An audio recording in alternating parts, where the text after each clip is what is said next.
So welcome back to another laptop video, and today we're taking a look at the MSI Summit E13 Flip Evo, a ridiculously long name for a laptop. But what's interesting is this is the first convertible laptop that MSI has released in over a decade. What made it so unique to me, or not so unique if you really think about it, is the resemblance to the Spectre X360. Like, this is a product that's entering the business market, and the way that MSI is doing it is by targeting HP. It has that same copper and black design, the copper trim going around the entire laptop. It even mimics the X360's gem cut corners. It's a very light laptop, around 3 pounds, making it very easy to carry around. It has good I/O with a USB port on the left, 2 Thunderbolt 4 ports, which can also offer power delivery and fast charge the device. And then on the right side, you have your audio jack, you have a covered micro SD card, another USB port, this is just Type-C, and then you have a kill switch for your webcam. Now, the laptop is using a metal chassis, it's CNC milled. The top of the lid is black, so you are gonna see a lot of fingerprints when you touch the top. The good news though is that it does come in a white version, so you can totally get that instead if you don't wanna see fingerprints. There is a bit of flex on the top of the lid. I don't think it's too concerning, but I know a lot of people might find that frustrating. The hinge system is interesting. It's nice and stiff as soon as you open it up into a laptop format, but then it gets fairly loose once you start flipping it 360 degrees. Once you get back to the tablet portion, it tightens up again. I would have loved a little bit more consistency throughout the entire process. The keyboard does have a bit too much flex. I also found the key travel distance to be a little bit on the mushy side. It's not terrible, but I would have loved a little bit more actuation force when I'm pressing down on the keys. Typing on it though is great. Like, the keys are all a great size and I didn't have any issues when I was typing documents. There is a nice big horizontal touchpad. It's using Windows Precision and it's very accurate. Fingerprint scanner to log you in quickly, and you also get a webcam and IR blaster to use Windows Hello if you want to use facial recognition.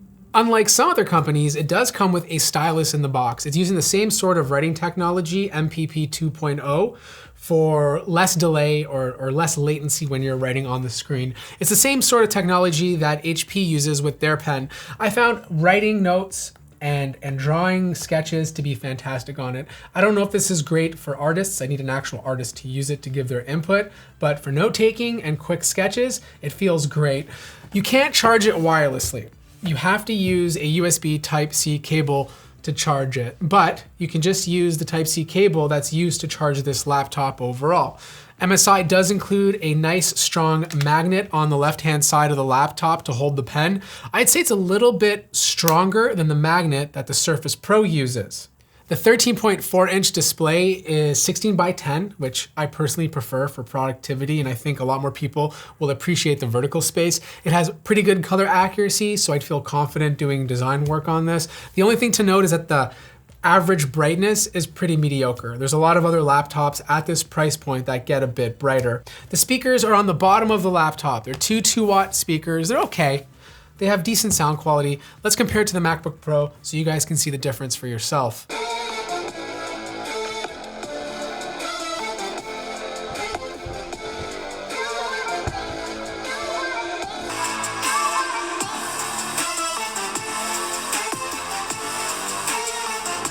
The other thing that MSI is promoting is the noise canceling microphones, and it's supposed to remove the background noise when you're in a meeting. Now, I did a test using the air conditioning at my office. It works a little bit, but you can still hear the air conditioning loud and clear. I'm gonna stop talking for a second and we're gonna find out if these noise canceling microphones do a good job of blocking the air conditioned noise.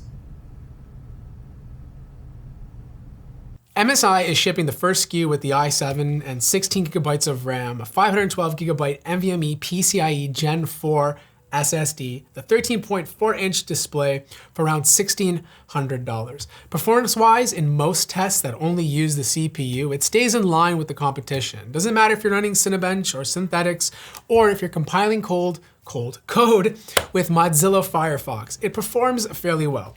The only problem I have with this laptop is when you're using the integrated GPU and the CPU at the same time. The cooling system inside of here cannot keep up.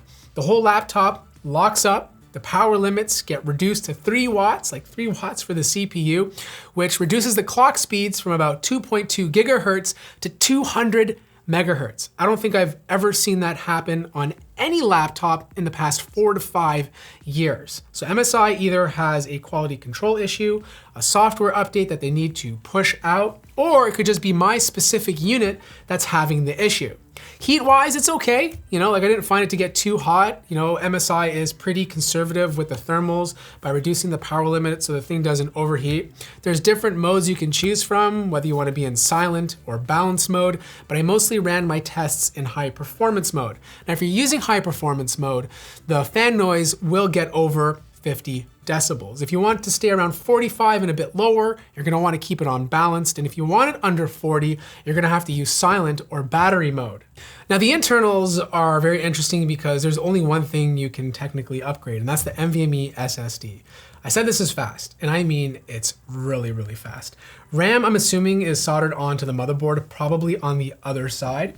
And you have 2 fans to cool the integrated CPU and GPU. The battery's pretty big for a laptop this size, around 70 watt hours. I was getting about 10.5 hours of use using high performance mode. But if you lower it down to balanced or super battery, you can expect that battery life to be increased significantly.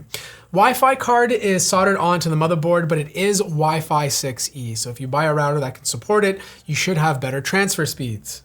Look, this is a $1,600 laptop. And for $1,210 with the exact same specs, you can get the HP Spectre X360 without any of those performance issues. In fact, even if you were to spec the X360 with a 4K OLED display, it would still be $200 cheaper than this. The problem is there's too many little issues and a major performance issue for me to really recommend this product right now. If MSI can fix it with software updates, I'd be super happy to revisit it. If you guys have any more questions, let me know in the comment section down below. Like the video if you like it, subscribe if you haven't already, and I'll see you guys in the next video.